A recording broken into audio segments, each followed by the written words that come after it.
All right, so today I want to talk to you about building an essay. You've already got the paragraph building block down from our last screencast, and I want to add on to that and make sure we're really clear about how to create an essay. So, an essay has three main parts: an introduction, some body paragraphs, and a conclusion. At the end of the introduction, we are met with our thesis or our claim. As a reminder, I want you to recall that a body paragraph has a topic sentence, then you explain your topic sentence, you put your first piece of evidence into context, and then you analyze that first piece of evidence and how it proves your topic sentence. Then you will transition into your second piece of evidence with context so that it makes sense. You will analyze that second piece of evidence in terms of your topic sentence, and then you will write a summary sentence which mirrors your topic sentence and encompasses all that you've proven. Now, you can always do more, but you cannot do less. So, when we write an essay, you are still writing about one single idea, and that one single idea is supported by all those topic sentences that will prove that one single idea.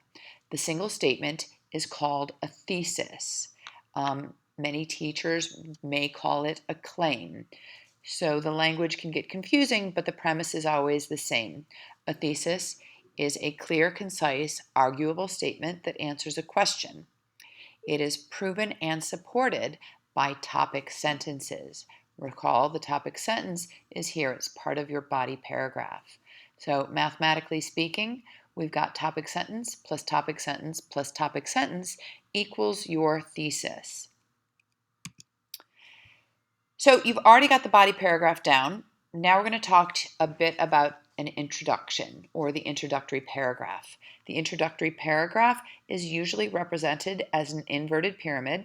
As a general rule of thumb, you want to ease your audience into your topic, starting with the most general information and work toward the very specific focus of the essay in your thesis. As you can see, the thesis is the last part here of the introduction. So we're going to start with a hook. Discuss your topic, introduce the author and the text, briefly discuss your supporting ideas, and then move into your thesis. So the introduction steps are: number one, hook. It grabs your reader's attention. We move from broad to general, and we help transition to more specific details. You will add the author and title, or authors and titles, the source information. Then summarize 2 to 3 sentences, summarizing your supporting ideas. Your thesis echoes the question, uses keywords. It must be clear, concise, arguable, and provable with evidence. Now, a conclusion is the inverse of the introduction. It goes from specific to general, and it restates your thesis in a new and insightful way. Please do not copy and paste your thesis or change a couple words. Revisit your main points succinctly, and give me a new understanding and thinking that you might have as a result of your analysis. It might tie back to your hook. So, time for you to start planning. Here I have an example of an introduction, and in this essay you are going to add a counterclaim here in the introduction. And for those of you who are above and beyond writers, you will talk about that counterclaim in body paragraph 3. So my hook is this: World War II is known as the largest and most destructive conflict in history, according to the Holocaust Encyclopedia.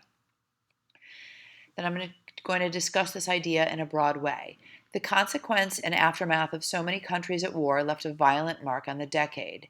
6 million Jewish people, among other political prisoners, were sent to their deaths based solely on Nazi hatred. Among those, Anne Frank and her family, who sacrificed everything to hide in an annex for 25 months, only to be found and arrested near the end of the war. Now, here you would have your reasons that prove your thesis, but I don't want to color your thinking, so I've left them as fill in the blanks. So watching the movie and reading about Anne's perspective in both The Diary of Anne Frank creates a sense of empathy because, reason one, Furthermore, you would insert your second reason, and finally, your third reason. Here's the counterclaim.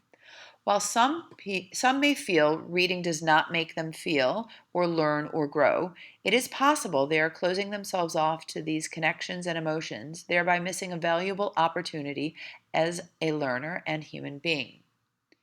Now here's my thesis or my claim.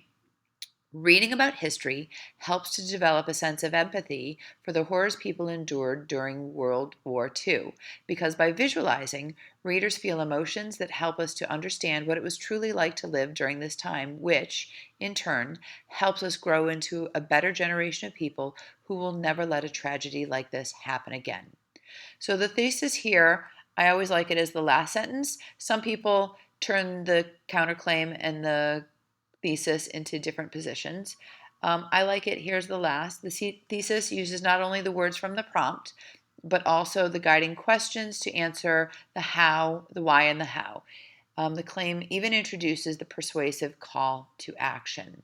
So this is going to be found for you in OneNote. Also in OneNote, you will have an outline or a model essay planner. So for me, I always do plan my body paragraphs before I write my introduction. So here's a place for every section of the introduction. Here is a body paragraph, right? Everything you'll need. Here's your second body paragraph. Here is your third body paragraph. Again, if you're an above and beyond writer, you are going to respond to the counterclaim here. All right, there's your conclusion.